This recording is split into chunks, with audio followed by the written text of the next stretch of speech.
In your book, you talk about Band-Aid solutions are used to solve strategic problem.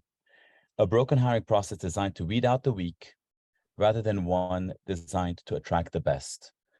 Can you give me an example of a hiring process at the system level that is designed to weed out the weak? And how does it differ from a hiring process that's designed to attract the best? Well, let's kind of think about two groups of people.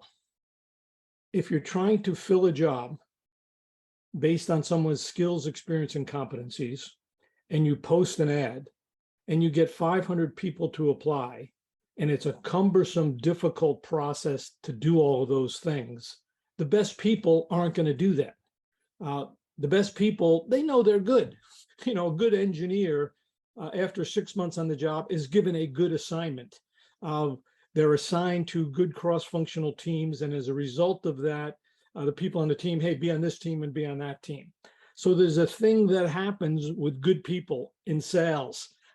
Good sales managers give their best, even younger sales reps, tougher accounts. They put them through more training, and they start getting recognition for making their numbers. Good accountants are given tough accounting problems to deal with and deal with good clients, because the partners at the public accounting firms want to stretch these people. So and good people start recognizing this in their first year or two. Hey, I'm pretty good. And even in college, they were pretty good. They were leadership roles. They did better in academics. So there's this sense that, hey, if you're good, you're in a different category. And when you're good, and if you're looking for a job, you start networking with people whom you know and work with in the past, or you deal with the recruiters who are very credible.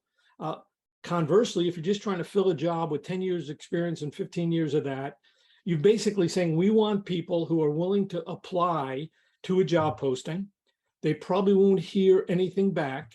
There'll be 99% of the people who apply will not get the job. So maybe 5% will actually be interviewed and 1% will get the job. So that's 95% won't get the job.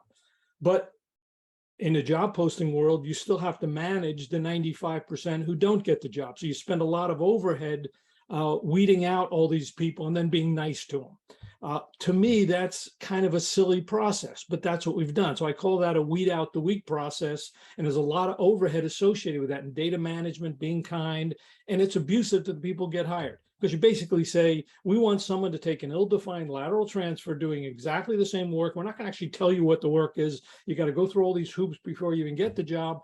And then when you get it, you might be surprised. It might be something you want to do or might not want to do. So that to me is what I call a weed out the weak process. And people actually spend billions of dollars trying to make that process more efficient. It makes no sense to me. That to me is a strategic issue. So let me hold off and I'll answer. I'll stop right now, but saying the other side is, how do you attract the best? So let me. Yeah.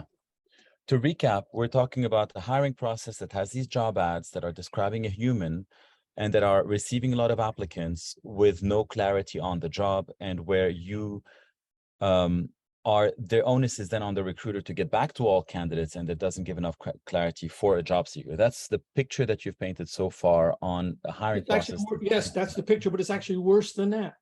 It's worse than that. Because think about it, how many good people who are really in the top 25% will endure that process? They don't need to.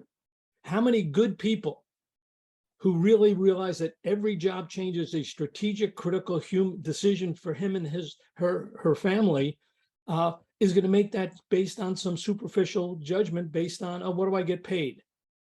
I mean, so you think about the transactional nature of a job posting is designed to fill jobs quickly with people who are reasonably qualified, who will be willing to endure it. That is not how you attract the top 25%. That is a strategic issue.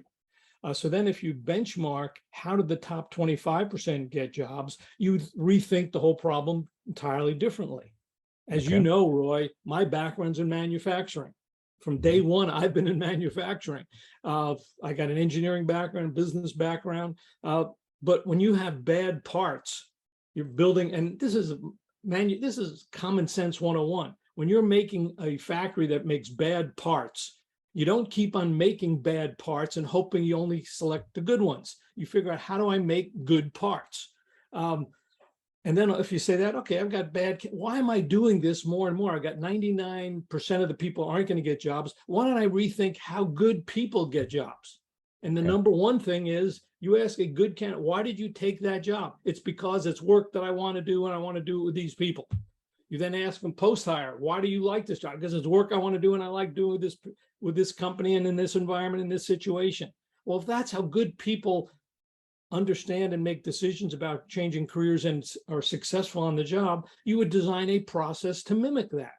That's not rocket science. That's just common sense. And yet somehow people in HR have ignored common sense. And that to me is, if the demand for talent is greater than the supply, you have to attract the best and you have to have a different strategy. So I say, let's just benchmark the best people, see how they apply to jobs and how they succeed afterwards, and blend the two together. I mean, it's not a simple solution, but the concept is pretty simple. Stated right there in 2 minutes.